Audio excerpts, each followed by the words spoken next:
you can create an isotropic tissue section, and in this case, all three planes are randomized using a 3D spin in the tissue before sectioning. So that would be analogous to that beach ball rolling up there in the upper right. Okay, and the way this is practically done, one way you can do it is called the I-sector. You actually take your little cube of tissue and embed it in a sphere of embedding material and roll it on the lab bench. And wherever it stops rolling, much like this beach ball is randomly rolling in all three directions, you pick it up and bring it over to your sectioning instrument. And it's a lot of times it's hard to see where your rostral, caudal, and dorsal and medial are. So every time you see a beach ball in this presentation, it means that you have had to take the tissue and randomize it in 3 planes. Another method is to section your tissue using vertical sectioning. And in this case, 2 planes are randomized using a 2D spin in the tissue prior to sectioning. So that's why we have the icon at the top. Just spinning around, randomizing in 2 dimensions. A lot of organs kind of lend themselves to vertical section because they have a naturally occurring horizontal plane. For instance, skin can be stretched out, and then you can take a piece of the skin and then rotate it randomly. That will randomize 2 planes of the tissue. That's a vertical section. And then the last option, which is something that is extremely common in neuroscience, is preferential tissue section. So this would be, for example, coronal, sagittal, transverse. In any case where you choose the way that the tissue is presented to the sectioning device, that is called a preferential section. So in order to use stereology, you need to obtain sampling isotropy with one of the other 2 ways, with the object or with the probe. So the reason why you would want to use preferential section, especially in the brain, it's a very common situation, is because you need to know where we are. And for example, you need to know where the caudate is in order to estimate the number of tiny neurons in the CP. Sure, people have learned to read their tissue in a certain orientation, and many people want preferential tissue sections. For the rest of this talk, you see a little icon with this atlas picture. It means that you can use preferential sections. If you see a top spinning, it means that you had to go through the trouble of randomizing 2 planes of your tissue section. And if you see the spinning beach ball, it means that you actually had to spin your tissue section, and so it's random in 3 planes. So, if you can't prove that your object you're looking for is isotropic, and you don't want to go through the trouble of doing the fancy sectioning, like the vertical or the isotropic sectioning, then what do we have to do? Well, we have to make sure that we achieve isotropy using an isotropic probe. And so if you have an isotropic probe where the probe itself ensures that your feature is interacted with in all possible orientations, then you don't need to prove that your objects are isotropic or make your tissue isotropic. Okay. So an example of a feature that would be isotropic would be planes oriented in 3 dimensions, like on the left, or a sphere.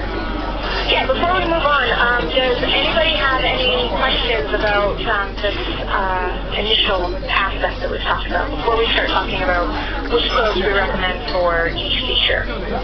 Okay, we have a question from someone who asks, can these techniques be used for lung stereology? So we are actually going to take each feature, the number, length, surface, and volume, and go through them one by one. Certainly you can use these stereology probes on any organ. I've noticed from reading the lung literature that many times thin sections are used in the lung literature. And so we are going to show you how to do these probes on thin sections.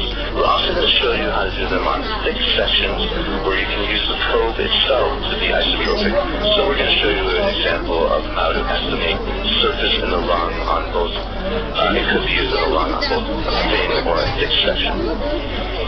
We also have a question about whether or not you need isotropy in order to do stereology? And the short answer is yes. You need to achieve isotropy in a combination of those three ways. Either the way that the object is oriented within your organ or structure of interest, the way that you prepare your tissue needs to be achieving isotropy, or the probe itself has to have isotropy. Or you can reach isotropy, that randomness of the three dimensions, using a combination of those three things that we just mentioned. That's a good transition to the second part of the talk, where we're going to take each morphometric parameter and talk about the probes that we recommend, the easiest and most efficient ones, and how isotropy is achieved and whether you can use thicker thin sections. Okay, so let's get right to it. Let's talk about number estimation first. Okay, we definitely recommend a probe called the optical fractionator. This probe, when you're estimating number of particles, for instance, there's a picture of 36 cells inside of the volume, inside of the stack that's about 40 microns thick. You can see that this is a three-dimensional volume and we have particles in there. We need to use thick sections. If by thick I mean 20 to 40 microns thick. We can focus up and down through the Z-plane. And one of the rules of the optical fractionator is to find a unique point on the cell. In this case, we're using the top of the cell. So I'm not going through all the rules for the optical fractionator. We can help you with that. We have another webinar about that. But what I'm pointing out is that in order to focus up and down through many focal planes and find the tops of the cell, here's an example of putting a red dot on the top of the cell in the Z-plane. We need to use thick sections. But notice that if we rotate this block of tissue, and now instead of focusing through the Z-plane, we're focusing through the X-plane, so that what was the top of the cell is now the side of the cell, which is still indicated by the red dots. We focus up and down, we look for the top of the cells, but from a different orientation. We're focusing up and down through the x-axis. Every particle still only has one top, and that's why the orientation of how you section the material does not matter when you're using the optical fractionator. So if you are estimating, notice how every cell, whether we came at it from the side or the top, each cell has either one red dot or one yellow dot. We've counted 36 cells, no matter how we've approached these cells. And that's why the optical fractionator is forgiving regarding how you can section tissue. You don't have to use the vertical or the isotropic sectioning, and that's why we put this icon on the atlas picture in the lower left, which means you can section the tissue any way you want, the way you're used to looking at it. Right, and the thick sections actually make it efficient too, right? But why do we need to compare the appearance of objects through a thick tissue? Well, the reason you want to use thick tissue and not thin tissue is so that you can have many optical planes and find the tops of more than one particle as you focus up and down. So you think the tops are really important, right? And that's because of this. Profile counting is biased, right? That's right. If you try to do this at lower power and you just look at the profiles of these particles, the number of profiles would not relate in any easy way to the number of cells. So rather than counting cell pieces, we look for the leading edge, which we can call the top of the cell, and every cell will only have one top, whereas every cell will have more than one cell piece if you're counting pieces of cells. Right, so from a single image plane, you can't come up with an inaccurate count of the number of objects. You cannot. You need at least 2 image planes, and it's more efficient to do this in thick tissue and focus down through those image planes. But if you can't, but what if you have thin tissue? So if you have thin tissue, we recommend a probe called the physical fractionator. And in this case, it's not sufficient that you have thin sections, you also need to have pairs of thin sections. They can be prepared in any orientation because the probe itself provides the isotropy. And the number is the output that you get out of this probe. So we're still looking for the leading edge of the cells, but we're doing it with 2 physical sections. We look at the first physical section. If the profile is there but not in the second physical section, We know we found the top of the cell. Every cell has only one top, and we won't overcount cells, but we want to stress that this is way easier to do in a thick section optically than it is to get two thin sections, and by thin we mean something like 3 to 5 microns thick, rather than a thick section which is 20 to 40 microns thick. Right. So any image analysis program would have to be able to find the top of the object in order to provide an unbiased answer for number. And that's easier to do in thick sections optically than it is to do in thin sections physically.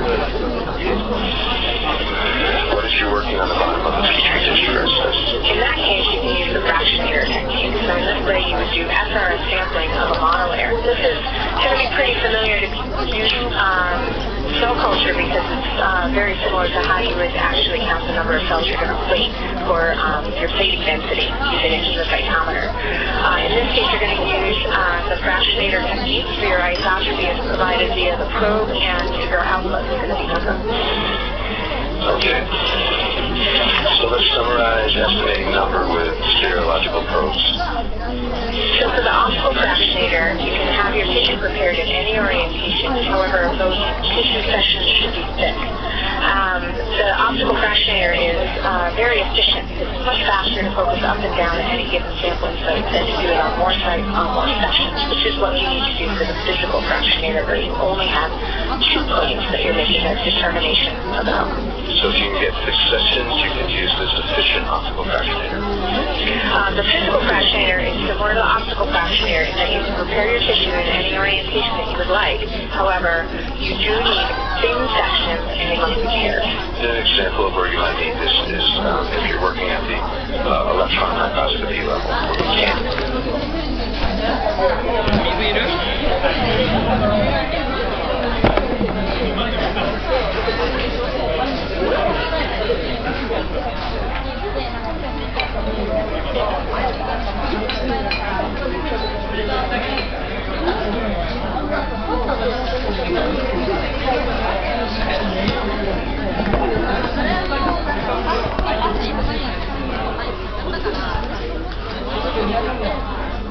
I think people who are interested in the lines, and that's fabulous. So when you have the situation that Ali is mentioning, where they have lung biopsies that are about 2 milliliters to be cut at 2 microns, can we use it for the answer is absolutely. When you have a biopsy, you have that opportunity to create isotropic sections, very straightforward, because you already have a piece of your tissue. And so in that case, you could achieve isotropy, sampling isotropy pretty easily by just isotropically assessing your biopsy sample. Of course, you wouldn't need the isotropy for estimating number, but do keep in mind when you look at a biopsy that you are only finding out about what's going on in the biopsy, and that's not necessarily representative of the whole work.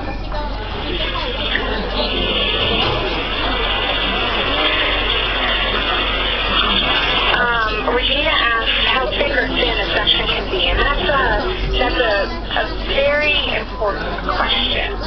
When we talk about how thick a section should be for the optical fractionator, for maximum efficiency and accuracy, we suggest that the tissue section be basically as thick as you can cut it, where you have things that penetrates the entire section thickness. And so in practical terms, we'd be pretty happy if you could get a 20 micron post-processing section thickness or greater. And in that case, you could use the optical fractionator, and of course you can use preferential sections. Yep, and then if we want to talk about thin sections, this idea of thin sections needs to be relational to the object that you're trying to estimate. And so for thin, you want to make sure that the object that you're trying to estimate has a chance of appearing in more than one section. And so for synapses, you would need, sub-micron range. At the EM level, right? And that's one of the reasons why the physical fractionator is so difficult, because we're trying to get 2 physical sections that are closer together than the diameter of one particle. We'll spend a little bit more time on the physical fractionator, and then we'll carry on. But there's what we mean by paired sections are sequential section. So if you have your tissue section at 2 microns and you want to count cell bodies, for example, that would be appropriate. So you could take 2 sections that are sequential and then have an interval between the next pair of sections. So when you're counting, you're actually counting what appears on section 1 versus what is no longer there on section 2 for each pair of sections through your systematic random series. Yeah, and the reason you need pairs of contiguous sections is because we need to look in one section and see that the cell is there, and the next section and see that it's not there. Then we'll know that we found the cell top. Right, and that's actually, when we talk about seriology, we want to get you back to being efficient. And so the physical fractioner has specific applications where it is the most efficient method and accurate method for estimating the number, for example. But we really recommend that you prepare your tissue where the tissue is cut thick, the staining penetrates all the way through so that you can be more efficient and get your answer faster. If at all possible, get thick sections and use the optical fractionator rather than the more difficult physical fractionator. Yeah, and in this case, just one last point, the thick sections, when we talk about 20 microns, it's post-processing section thick. So after you've actually seen the tissue and it's on your slide, we want nice thick sections. And you can get a lot of shrinkage, especially with ascending alcohol concentration histology. Yeah, and so that has an impact on how you actually do your implement the optical fractionator. We have a webinar on that. I highly encourage you to visit our website and check that out if you'd like to learn more about the practical application of that method. So these summary slides are kind of the take-home message for this webinar, and for number here is our approach that we recommend. So let's move on to volume estimation. Okay, so rather than trying to estimate the number of particles, now we're trying to estimate the volume of a region. And what you can do is use a method called tabulary with point passing. And your job, and again, we're marking events. In the case of number, it was the top of the cell. Now we are marking a point if we see that point over our region of interest. So we have 4 plus signs on the right. And if I see the point is the vertex of the plus sign, if I see that point over my region, I put a green dot on it. Each point has an area associated with it. So if I mark 4 points, I am telling the program that there are 4 regions of this type of area on my... So you're representing each area by a single point. Yes. You're representing an area by a single point, and so it's a very straightforward way to get a quick estimate because you are making fewer decisions about the location of it. So you have this three-dimensional solid, and what you do is you systematically and randomly section all the way through it. And now here's an example of one of those sections. Yeah, and so you can see here that the grid is randomly tossed onto the region of interest, and you would mark, as I did with these round circles, red circles, the points in which the grid points fall over my region of interest, which in this case is the red cortex. It's just an adds together the area associated with all the points, and then multiplies by the distance between the sections to come up with an estimate of the volume. You can do this on thick or thin sections, so it's very forgiving that way. And in any orientation. Because the isoscopy is easy as a probe, you can prepare your tissue any way you like. And so the estimate that I would get from a series of sections cut in the horizontal plane, measuring the right cortex, versus a series of sections that were cut in the coronal plane, measuring the right cortex, they would obtain a similar unbiased estimate. In other words, it doesn't matter which direction we section up this region, we are going to get an equally unbiased estimate in either direction, so you don't have to worry about sectioning your tissue in any fancy way when you are using capillary point cutting. If you're interested in the component volume, so for example, plaque load in a neuroscience application, you don't necessarily want to have to sample at this high a density in order to calculate how much of the cortex is occupied by A beta plaques. Instead, what we can use is a technique that drives off of the Cavalieri point counting principle called the area fractionator. So like the Cavalieri point counting, we're going to use SRS sections that can be cut either thick or thin because we're going to be operating on a single plane, actually. We're putting these points down on a thin image, so we don't need sections to do this. Yep, and they can be in any orientation. So the isotropy, again, is achieved via the probe, and your output is via subvolume. So the amount of cortex occupied by plaque is a way of representing the data you will obtain using this type of probe. Okay, let's summarize volume and cross-sectional area estimates. So for Cavalieri point counting, area tissue and for sectioning in any orientation. Great, so we don't have to worry about vertical sectioning or isotropic sectioning. Not at all. We can use coronal or sagittal or some the way we want to section it. And it can be any section thickness as well. It can be a single image plane or it can be a thick or a thin section. Okay, the same goes for getting an estimate of the percentage of one type of tissue per another type of tissue, the volume ratio with the area fractionator. So it's very forgiving when we're estimating volume. It's very simple. You don't have to have a lot of forethought in your experimental design or stereology prior to actually sitting down at the scope to calculate the estimates for volume or area. Okay, and when we estimated number, we could also go at it from any orientation, but we did have to worry about getting a thick section, so we could use the optical fractionator. Yeah, and just a reminder, it's not one representative section that we're actually estimating for the area or volume. Instead, what we're doing is we're having an entire region of interest available for sampling, and then we're going to look and quantify the area on a systematic random sample of those sections through your region. Okay, always use systematic random sampling. Okay, so now we've looked at number and volume. Let's turn to length and surface.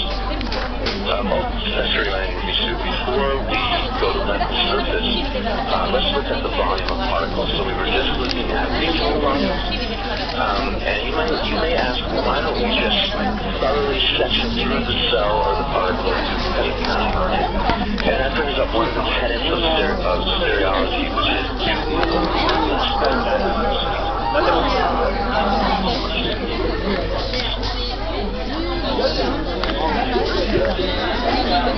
and so we're going to use the probe that section the cell. We can throw down a line, we see how the line interacts with the particle itself. So we have the same 36 cells. And that's the entire concept that one of them. And I'm going to put a wire down, I'm going to pick them in, put them in the cell, and then the line segment down so you can't see the cell and the red line there. So with this nucleator probe, we are actually taking a cross-section of the particle, putting the line down, then we take a left of that line and put it in one of the real time replicability machines to get an estimate of the volume. Because we're working on the cross-section and we approach the cell from another direction, we will get a different looking cross-section and a different looking line. When we look at all the cells in our group, we don't want all the cells in one group to cut along the long axis and all the cells in another group to cut along the short axis. So that's why we need to use the vertical section, isotropic section.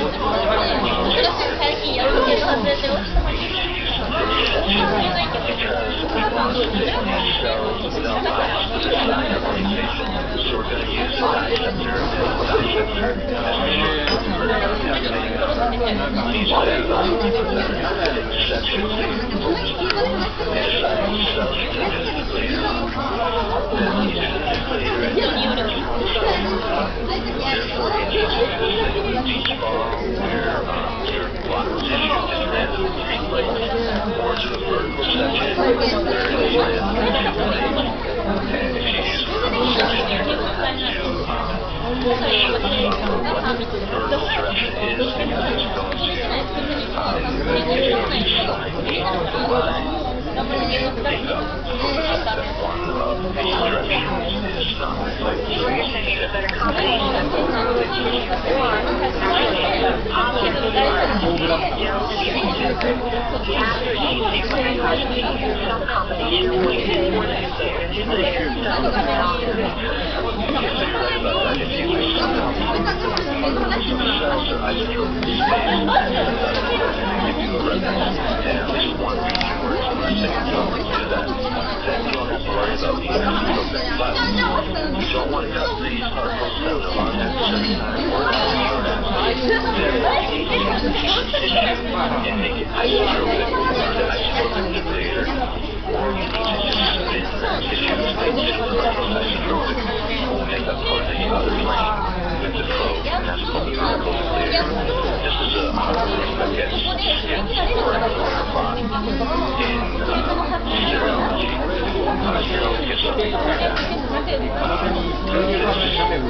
is probably the least forgiving of the probes because you need to use isotropic sections or vertical sections, and you need to use big sections. And all of this is relevant because it depends on the population of the objects that you're trying to estimate. So if you don't know if they are isotropic, then you have to take pains to ensure that you achieve sample diagnostics with the probe with the tissue preparation. As Dan mentioned, there are some reports in the literature of proving isotopic in the population of the there's a paper by Gustav Hewitt and Patrick Hoff that looks carefully at a population of in order to demonstrate that those cells themselves have no preferential orientation in the striatum, and therefore you can prepare your tissue with preferential orientation for that patient. But if you don't know about your objects, you don't know that they're isotropic, then you need to use isotropic sections or vertical sections, and you need to use sections for both. Okay, so we've received a bunch of questions about the next topic we're going to cover, which is length estimation. Length estimation is of great interest for those people who are interested in blood vessels in particular, as well as fiber innervation. So if you want to understand whether or not a tumor has successfully recruited blood vessels to feed it, you can estimate the length of the capillaries to give you a metric for the invasiveness of that tumor, for example. Yes, so there's a parts of our this tree of that tree shows that historical progression of probes from the bottom to the top. So on the bottom of this tree are probes that are used versus if you have isotropic tissue. And we're going to highlight that. So what you guys can be using, and we're going to try to demystify it. We're going to show you the 3 probes on this tree that we think that you can use for most situations. Right. So again, these 3 probes that we're going to highlight we think are the easiest to implement and the most efficient and accurate way to get to your answer. Okay, so if you don't want to prove that your object is isotropic, or you don't want to have to cut the tissue so that it comes out as perfect, like isotropic or vertically, the best thing to do is make the probe itself isotropic. So what we have here is something like a 60 by 30 thick stack of fibers. So you can see that this is a 3-dimensional stack, and we're going to put a surface down into these fibers to estimate the length of the fibers. Right, and isotropic plane known as a sphere. Yes, so we're going to use the surface, and we're going to take out the surface of the sphere. The sphere itself is isotropic. This one is called space balls. We need thick tissue so we can get the sphere in the tissue. I said this is about 40 or 50 microns thick. You float this up and down, and wherever you see the fibers pierce the surface of the sphere, you mark that effect. So I think we can see right here that fiber is going through the sphere, and we put a pink dot on it. So there's one space ball in every place. And we can zoom in on this little, we can see the fiber going through the surface of the sphere. The more intersections there are, the more the length is. There's a formula that will estimate that for you. Right, and the blood vessel or fiber itself pierces the sphere multiple times as it penetrates that plane of the sphere, you would continue to mark it. And that makes sense. The longer it is, the more it's going to appear. So don't forget that we're using systematic random sampling. So I've done 6 spaceballs there. One of them show the more intersections you get, the longer your fibers are.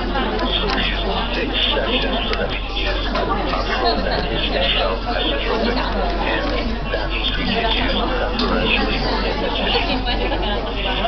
If you don't have 6 sections, why do you have 6 sections? Your thin sections, your options are a little bit more limited in that you each receive a copy not with a probe, but you need to get it on the way. And so the common way is with isotropic section. So you prepare your biopsy or your sample of interest using the high pressure method. So you create it with an isotropic section technique, and then you use the image plane itself as the probe. So we're using a thin plane and we're cutting the intersections of the fibers of that plane that's shown on the bottom. Just like the sphere, the more intersections you get, the longer the fibers are. But we need to make sure that this thin plane has these fibers in the same way, and therefore casting the tissue itself into isotropic since the probe itself is not isotropic. You don't know if the fibers themselves are isotropic. In most cases, I think more so than cells, I think it would be safe to assume that most fibers do have a preferred orientation, even if they were. Especially in the brain. A lot of times you're not going to know that, so use the thick tissue and use the sphere. The probe itself is isotropic. If you do use thin tissue, you have to make the tissue isotropic. That's why we have this thin beach ball at the bottom. So if you have a monolayer, the method that you can use to estimate length is a technique called petrometrics. In this case, you do get an isotropy via the probe, and the output is length. And so in this case, you would have a cycloid shape here that is presented across your tissue in a systematic and random way. And you would indicate by placing a marker on each point where the fiber crosses the probe itself. So usually we use a plane to probe for the length of the line, but because we're in a two-dimensional situation here, we can use one line to probe for the length of another line. I'm not sure if you guys can see these white lines inside of the tiny frame, but there are these cycloid lines, and you mark where the lines intersect the fibers. The more intersections you get, the longer the fibers are. So if we summarize length estimation, remember that complicated tree. We want to boil that down to just these 3 probes. Yeah, so Spaceballs is an isotropic probe that is used in thick tissue, and that tissue can be repaired or sectioned in any orientation that you prefer. If you have thin tissue, then you're going to be restricted to processing that tissue in an isotropic manner in order to be able to use an image plane as your probe. And then finally, if you have a monolayer, your option would our recommended option would be to use petrometrics. Like if you're at the bottom of a petri dish, that's why it's called petrometrics. Okay, so let's turn to the surface area, which is going to have similar concerns to length in that you're going to need to make sure that the probe interacts with what you're probing for in an isotropic or a random way. And we're going to narrow down this kind of historical tree of all the probes that exist in our software to 2 probes that we like that we're going to tell you about. Right. There are many options, but we think that these 2 are used widely in the literature and are able to give you your answer in an efficient and accurate manner. So just like with length, we're going to start off with a thick section so that we can make the probe itself isotropic. This is maybe a 40-micron thick image stack of some choroid plexus. And if we start the movie here, I'm just going to tilt it a little so that you can see that this is a 3-dimensional image stack. And we're going to try to estimate the surface of this choroid plexus. Of course, we use systematic random sampling. This might be just one of those sampling spots. We can focus up and down through the C-plane. We're going to use a line to probe for a surface. But we're not going to use just one line. We're going to use a triplet of lines. These lines are going to be mutually orthogonal to each other. So the first line, like the yellow line, is thrown down in a random location with a random angle. And then the red with a gentle line are 90 degrees offset. See how these three lines, triplets, are mutually orthogonal to each other. So now we have a isotropic probe. Our job is to focus up and down and mark the event. The event is the intersection of the line with the surface. So we're focusing up and down on the yellow line. We can see that the surface of the toroid plexus hits the line right there. So we put an event or a mark on there. The more intersections of the lines on the surface, the greater your surface area is. Notice that we're using lines that are all oriented in three directions. We need to do that in thick tissue so we can get those lines oriented usually orthogonal to each other in that section. But the probe itself is isotropic, so you don't have to worry about proving that the object is or doing fancy vertical or isotropic